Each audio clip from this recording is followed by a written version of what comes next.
question on mindset. So By the way, it does matter. it was It all the starts appropriate there. question to start with. So as a coach with the Tom Ferry organization, I got to watch you, Tom, pivot quickly, like Yeah. day one of COVID. Yeah. And Yeah. the question I would have is, when a disaster or a market disruption occurs, what are the steps you take to quiet your mind, gain understanding about what's going on, create a plan, and move into action as fast as you did with the pivot program? First of all, thank you. And I want to be very clear, my friends, like all of us watching this right now, it wasn't just me. It was, I sat down in January, at the end of January after our elite, and I'm sitting with Cindy Kin, who you know, my now former COO, pardon on great ways, she's a super human being. She's got friends in Beijing. She was born and raised there, right? So we were watching it happen. And then I was watching what was going on with my European clients, because we've got clients, all over the world. And you start saying, okay, if it hits, what are we going to do? Right? Well, February kind of cruised by for the most part.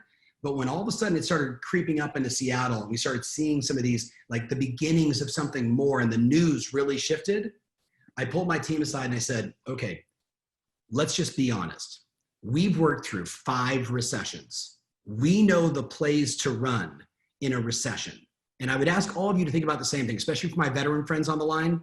And I mean, like, we knew the plays to run in 2007, 8, 9, 10. We didn't all run them correctly, but common sense isn't always, common practice, but we knew the plays. I remember, in 88 when the stock market crashed, because I bought my first house in 89 just in time for the value to go from here to nothing in a matter of 2 years, right? So we remember these experiences.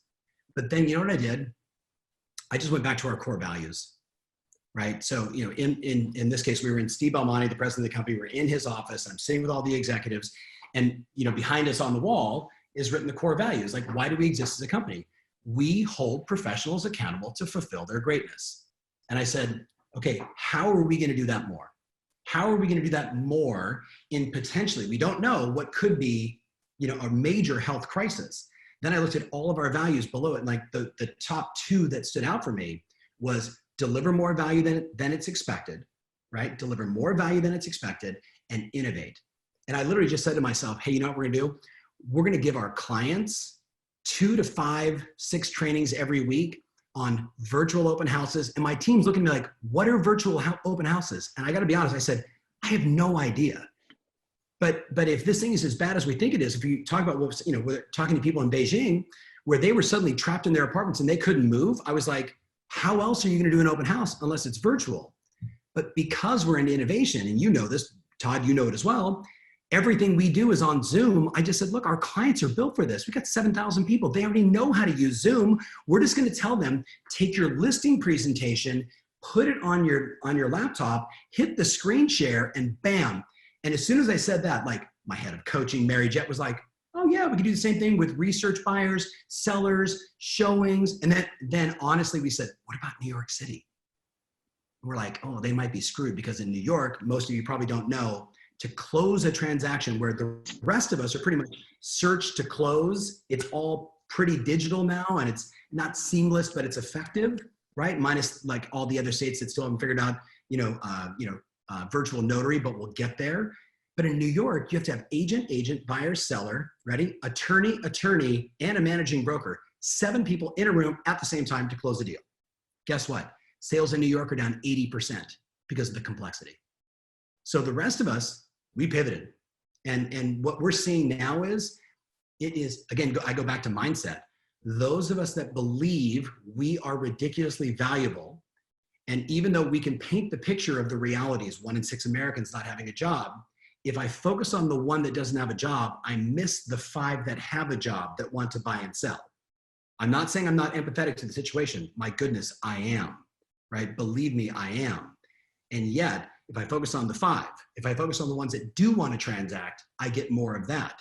I might have to work 2 to 3 times harder, which is what we told everybody in the middle of March. And in many cases, that has been the case. But in some cases, Corey, I was just with a client, like, in a typical market in north end of Boston, he put a home on the market for $850, it'd get 13 offers. Now we only get 6. Suffer.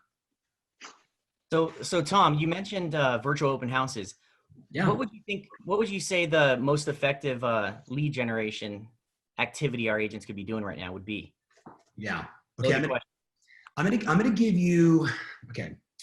So all of you have been given advice before in times, and you said the following. Like, I was looking at, like, Peter, like 5 years ago, my buddy Gary Vee is on stage at one of my conferences, and somebody asked him, "Hey Gary, you're pretty connected to the tech world. What stock should we buy?" This was 5 years ago. He said, "Buy Netflix." And I watched 1,100 agents, some of the most successful people on the planet. Everybody wrote it down. A third of the people went like this, "Oh, stock market," right? Because that's how they respond to everything. And a third of the people went like this, "Well, that's a really good idea." And they wrote it down. They put a dollar sign next to it. They earmarked the book, but did nothing. And a third of us, including myself, bought the stock that day. Stock was trading at $365. 7 months later, it was at 700. Then it split 7 ways, and now it's back to 450. You know who makes money in this business? The people that recognize done is always better than perfect. That throwing it up the flagpole and trying it is always better than saying, well, if it isn't done right, I got to be perfect and this, and then oh my God, like, what if I shoot that video, Peter, and it doesn't come out right?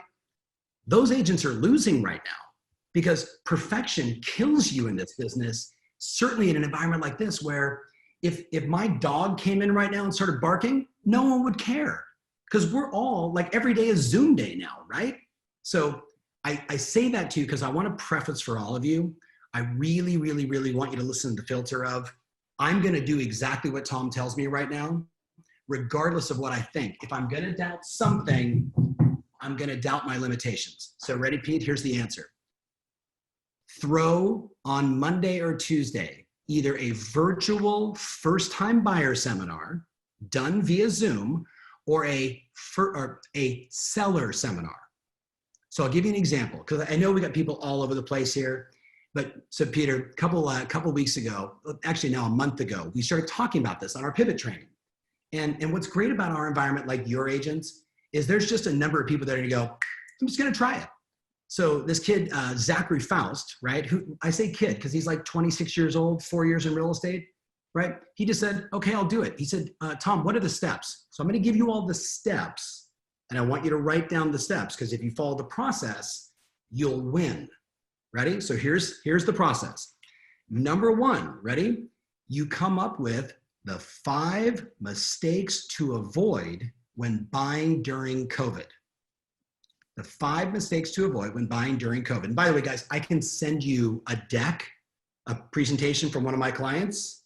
Let me know in the notes if you guys want a copy of the deck, right? And then if you guys want it, then I'll send it over. And they're not from Coldwell Banker, right? Like it's a little indie broker right up in Michigan, right? But she's killing it. And check this out, Peter. Literally, she hears the idea on Tuesday's session with Jason Pantana and I, right? And she goes, yeah, I can do that. She said, 5 mistakes to avoid. Let's see, number 1, or she said number 1 was like, not asking how much money I really need to buy a house. Do I have to have 20% down, or are there programs that I can do it for less, right? Does my credit have to be perfect, right? Like, so she just lists out all the reasons, but the third one she talked about was, can you buy a house safely during COVID?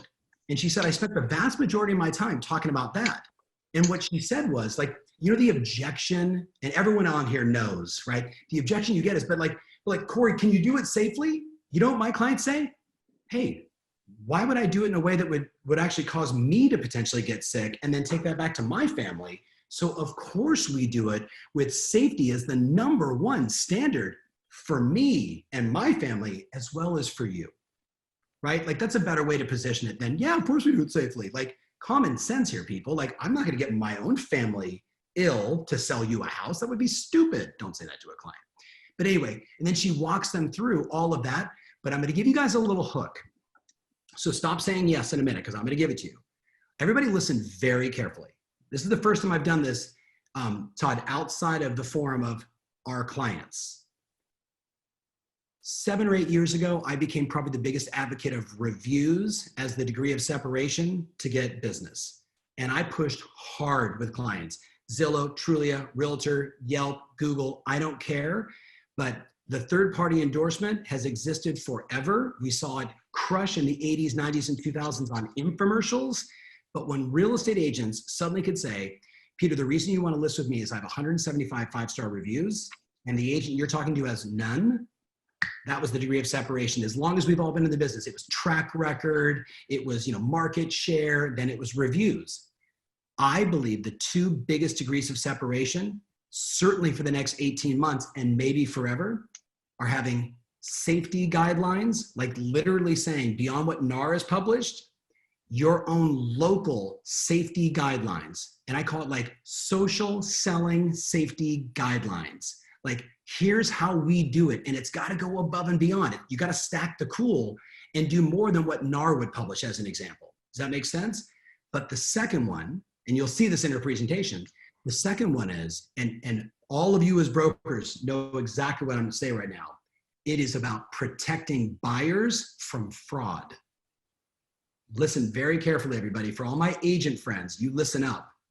That I talked to Steve Azonian, who all of you know, right? CEO of WFG Title. I'm talking to, the guys at Fidelity. I'm talking to everybody. I get on the phone with Ann Thompson, who runs a little company called Bank of America. I'm on the phone with Mitch from Wells Fargo. And everybody says the transaction's gone from search to close, and it's all online. And the threat today for fraud has never been higher. And the source of the fraud is the agents. Now, before you say, I'm not doing fraudulent behaviors, if you have an AOL account that you haven't changed the password on in 7 years, you're the problem. Todd, am I right on this? You are right. Okay, now I'm telling you right now, guys, the first company that comes out and says, we required double authentication on all emails inside of our company because your protection matters to us. That safety, your safety for us, for you, and for everybody matters, and protection matters.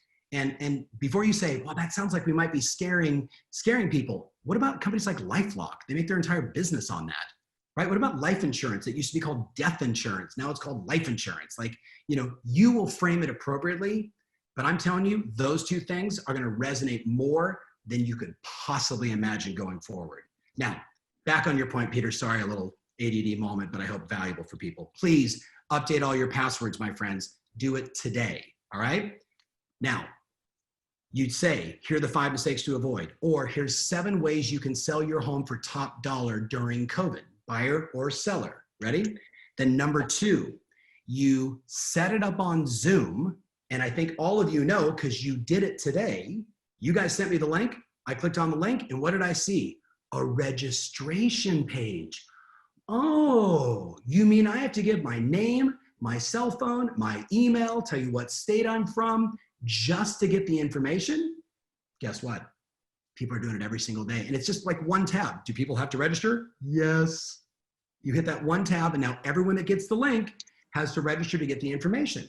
Think about that, my friends. You know what that's called? Conversion, capture. You with me on this? Then number 3, ready? You email your entire database. Now, if you're really good, and I know you are, you'll probably do this. Hey guys, it's Tom Ferry, Coldwell Banker. I'm really excited to do something that I've never done before, right? Traditionally in my business, I would sit down with people one-on-one and I would walk them through the 5 mistakes to avoid in buying a home. Because of COVID and my ability to innovate and bring technology to you, you can now join me for 30 to 45 minutes this Friday at 5 o'clock. You can have a glass of wine, have an appetizer, and learn the mistakes to avoid in buying a home during COVID. And I'm going to share with you the 3 things that the average person isn't even thinking about. So if you want to join us, just click the link below and put it in your calendar. I look forward to seeing you Friday at 5. And you embed that or not, you just send it in an email. It doesn't matter, but you tell everyone you know that you're doing it. Now, guess what happens? They start sending it to other friends. That's really important. You ask 3 or 4 local business owners that are your really good friends that maybe you interviewed, and you say to them, hey, can you post this on your page? Right? I'll keep promoting you as I've done, but can you kind of let everybody know that I'm doing this? You have your lender on there, so your lender can speak about rates. You're all with me on this. And then get this. Then, you know what you do? You take that same video and you put it on Facebook, Instagram, LinkedIn, Twitter, YouTube, and you boost it a 15-mile radius on Facebook, and you let everybody know that you're doing it. Make sense? Then you personally call or send a private video to every hot lead from January, February, March that ghosted you, right? Every April lead that said, I'm not sure, I'm a little uncomfortable, can we do this? And every May, June, July, August person that you got in your file and your CRM to follow up on, you invite everybody into it. Make sense? Now, what if I told you Dave Robles, my client, who Corey, Todd, you guys have met Dave, right? You kind of funky Dave from like West Side LA, Hollywood agent. And, he says, Tom, that makes a lot of sense, but I don't want buyers. I got buyers. I need sellers, right? We all need sellers. There's a shortage of inventory. We all need sellers. He says, screw it. I'm going to do, and this was like, he decided on like Tuesday, and on Friday, he did his first event. He had 78 people register. 78. He's on the west side of LA. His average sales price is $3 million. 78 people, name, cell phone, email. He said to me, I was really upset. I only had 36 people show up. Suffer, suffer. Do you all get what I'm talking about here? Like Peter said, like, what's the best way? Yeah, make more phone calls, send more texts, follow up, call your sphere, blah, blah, blah. But you know what? You know what this is called? This is called doing an open house on steroids for people that are interested and want to hear from you, the expert, the authority on how to buy and sell real estate in this environment. My client, Kurt Kessel, who you guys also know from Melbourne, Florida, said, hey, we're going to blow that off. We're going to do how to invest during this time. Then they did how to do fix and flips during this time. They're like, Dave Robles said to me after 36 people showed up, and get this, guys, he only got 2 leads from it, but he did get halfway through because he did the last thing, which I'm going to tell you to do. Halfway through, his email goes ding, and it's like, Dave, we want to list our $3 million house with you. Now, was it worth it to send the email? Was it worth it to do the video? Was it worth it to just say, you know what, screw it. I've never done a seminar before, but if I'm going to doubt something right now, I'm going to doubt my limits. Screw it. I know real estate. I know what to say, and I know the concerns my clients have. And if I can answer those questions intelligently in 30 or 40 minutes and maybe have my lender pop in and talk about rates and what's going on, you're going to kill it, my friends. Zachary Faust, the guy I told you about, had 230 people, 230 buyers on his how to buy your first home. He said, it was a mistake. We couldn't follow up fast enough. Ready? Now here's the hook. I understand this. You're using Zoom. They all register. In the very beginning of the presentation, you want to say, hey, everybody out there, first of all, thank you so much. I'm really honored. This is the first time we're doing this, and we certainly plan to do it a lot based on the fact that there's 14 of you here, 6 of you here, 700 of you here. My intent today is really to answer your questions and to maybe remove some of the concerns you may or may not have about buying a home today.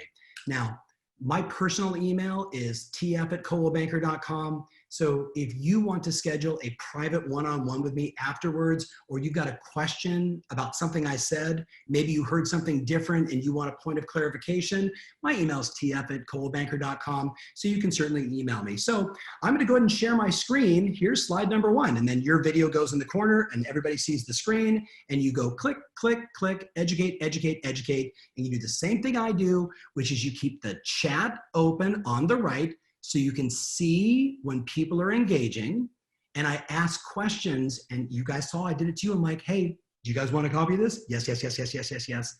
That's a way to create engagement, right? You could say, hey, just for fun, it's Friday night, we're doing this. How many of you are having a glass of wine or a cocktail right now? Be honest, right? And then everybody goes, oh yeah, that's me, we're having drinks, You're creating engagement just like you would in an open house, just like you would if you're at a social party, right? It's the same exact thing. We're just doing it this way.